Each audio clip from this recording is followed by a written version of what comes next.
బుచ్చిరెడ్డిపాలెం నగర పంచాయతీలోని 11వ వార్డు నందు ప్రతి అడుగు ప్రజల కోసం కార్యక్రమంలో భాగంగా సూర శ్రీనివాసరెడ్డి పాల్గొన్నారు.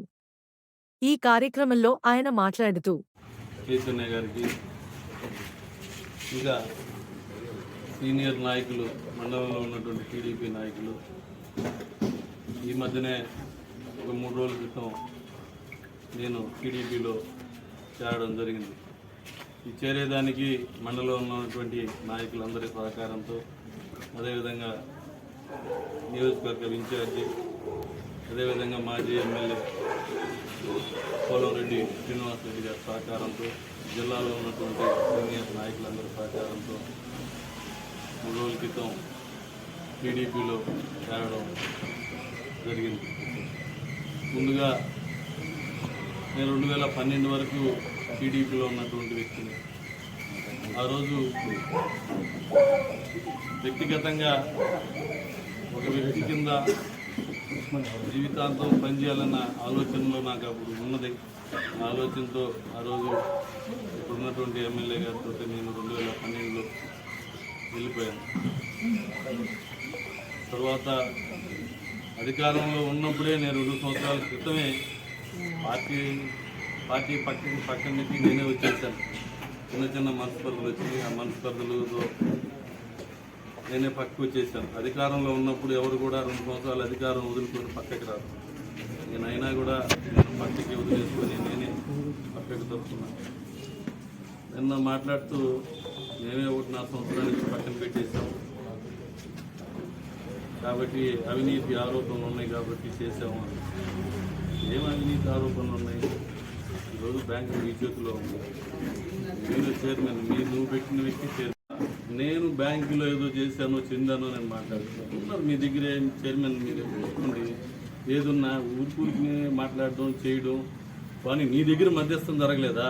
నువ్వు కట్టించలేదా? నువ్వే చైర్మన్ ఉన్నప్పుడు దీంట్లో నేనేమన్నా అవాస్తవాలు మాట్లాడుతున్నానా? కానీ నేను కట్టానా లేకపోతే వాళ్ళు కట్టారా? ఆ రోజు జరగంగానే నేను తెచ్చి నేను డబ్బులు కట్టాను. ఎవరో చేసిన పాపాన్ని నేను కూడా పైన వేసుకున్నాను.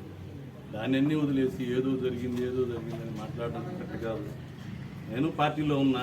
పార్టీలో మీ అందరి కాడికి కూడా నేను ఎక్కువ చేసిన ఉండే పార్టీకి. ఒకసారి 2004 నుంచి 19 దాకా పార్టీకి ఎవరు చేశారు, ఎవరు చెందారో ఒకసారి చూసుకుంటే తెలుస్తుంది. ఏదో వ్యక్తిగతంగా నీకు నాకు కుదరలా వెళ్ళిపోయాము. నీ రాజకీయం నీది, నా రాజకీయం నాది. దానికోసంగా దొంగ కేసులు పెట్టియడం, ఎస్సీ ఎస్టీ కేసులు పెట్టియడం ఏదన్నా కరెక్టా? ఇది పెద్ద సీనియర్, నువ్వు 6 సంవత్సరాల ఎమ్మెల్యే. నువ్వే చెప్పావు మొన్న గీతోపదేశం వాడు చేసావు. చెడపకరా చెడువు, నేను జడపాలంటే నువ్వే చెడిపోతావని. నేను ఇప్పుడు కూడా చెప్తున్నా, నువ్వు చేసిన 3 పనులు నీకే చెప్తున్నాను. ఇప్పుడు మల్లన్నకి డబ్బులు ఇవ్వాల్సింది వాస్తవం, నేనేమి ఇవ్వలేదని చెప్పట్లా. మల్లన్నకి 1 నెలకు 2 నెలలకు డబ్బులు వస్తే ఇద్దాం అనుకున్నా. నువ్వు మల్లన్న చేత కేసు పెట్టించు, సంవత్సరానికి పోస్ట్ పోన్ చేయొచ్చు. నువ్వు మల్లన్నకి మంచి చేసావా? మల్లన్నది పాత ఏమన్నా మనసులో పెట్టుకుని మల్లన్న ఈ విధంగా చేసి ఇప్పకూడదని ఆలోచనలు ఏమన్నా చేసావా? అదేవిధంగా 17.5 లక్షలు మసూదండికి ఇవ్వాలి. మసూదండి నాకు 2011లోనే సుధాకరన్ ఉన్నప్పుడు 20 లక్షలు ఇచ్చాడు. 20 లక్షలకి 2019 దాకా నెలకి 40,000 ఇంట్రెస్ట్ 8 సంవత్సరాలు కట్టారు. 19 నుంచి ఇప్పుడు దాకా మళ్ళీ నేను 30 లక్షలు 3 సార్లు 30 లక్షలు ఇచ్చాను. అంటే 20 లక్షలకి నేను ఆల్రెడీ ఇప్పుడు 70 లక్షలు కట్టాను. అయినా కూడా వడ్డీ అసలు కలిపిన ఇంకా 17 లక్షలు ఉంది. నేనేం ఇవ్వద్దని, నేను ఇవ్వలేదని నేను చెప్పను. ఈరోజు నువ్వు పెట్టిన కేసులకి మండలం కాదు నియోజకవర్గం అంతా అసహించుకుంటాను. ఒక్కసారి ఎవరినన్నా ఒకరిని పెట్టి సర్వే చేయించుకోండి. ఎవరన్నా చేస్తారా ఈ కేసులు? మళ్ళీ మొన్న ఎడలూరులో మీరే చెప్పారు, నేను ఎవరు వెళ్ళిపోయినా, నేను విభేదించి నా కాడించి వెళ్ళిపోయినా నేను కేసులు పెట్టడం కానీ చేయడం కానీ నేను ఆడా చేయలేదు. ఏంటి చెప్పండి? వాళ్ళు మీ ఆత్మసాక్షి మీరు నిరూపించుకోండి. మీతో 25 సంవత్సరాలు నడిచిన దానికి నేను ఒక మాట కూడా నేను ప్రశ్నలో మాట్లాడకూడదు అనుకున్నా. ఈ రోజు కూడా నేను అనుకున్నా.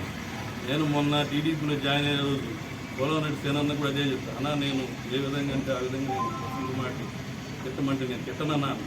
అంటే మీరు చేసిన ఎన్ని ఎదవ పనులు చేసినా కూడా నేను ఇప్పుడు కూడా మిమ్మల్ని ఎక్కడా కూడా మీ వయసుకి తగ్గట్టు, మీ సీనియారిటీ తగ్గట్టు నీకు విలువిస్తాననే కానీ విలువ నేను తగ్గించి ఎక్కడా మాట్లాడటంలే, చేయడంలే. ఇప్పుడు కన్నా తెలుసుకోండి. ఇప్పుడు నువ్వు వేయించు ఎస్సీ ఎస్టీ కేసు నా చేత కదా 3 చుక్కులు 6 చుక్కులు ఉన్నాయి నా దగ్గర. 3 ప్రాన్సర్ నోట్లు ఉన్నాయి, నీకు ఖాళీ ఉన్నాయి నా దగ్గర. అది కూడా చెప్తున్నా, ఖాళీ నా దగ్గర ఉన్నాయి. నా దగ్గర నువ్వన్నా ఒక 50,000 లక్ష ఇచ్చి ఎస్సీ ఎస్టీలు తీసుకురావాలా, నాకు అంత అవసరం లేదు. ఎస్సీలు ఎస్టీలు వృత్తులు నా దగ్గర ఉన్నారు, నేను ఇచ్చగలను. ఇక్కడికి ఇంతవరకు దీన్ని ఆపండి, బాగుంటుంది. అంతేగాని ఇంకా నువ్వేమన్నా ఇంకా ఆలోచించుకోవాలంటే నేను ఇంకా కూడా అప్పులు ఉన్నా, వాళ్ళ దగ్గర కూడా పోయి కావాలంటే కేసులు పెట్టించి వాళ్ళకి ఇది చేసుకుని వాళ్ళకి ఏదైనా హెల్ప్ చేయాలంటే ఇది చేసుకో. అంతేగాని ఏంది ఇది? ఏదన్నా నువ్వు హెల్ప్ చేయాలనుకున్నావు కదా, బిల్లులు ఇప్పించు, నాకు రావాల్సింది వాళ్ళకి డబ్బులు ఇప్పించు, అది చేయాల్సింది. ఏడన్నా కానీ ఇది కరెక్ట్ కాదు. రాబోయే కాలం దైవ నిర్ణయం. దేవుడు అనేవాడు ఖచ్చితంగా ఎవరిని శిక్షించాలో వాళ్ళని శిక్షిస్తారు. వాళ్ళకి తగిన గుణపాఠం అయితే జరగద్దని చెప్పి మనం చేస్తా ఉన్నాం. రాబోయే ఎలక్షన్లో దినేష్ రెడ్డి గెలవబోతా ఉన్నాడు. ఇది నగ్న సత్యం. దీనికి ఎలాంటి మార్పు లేదు.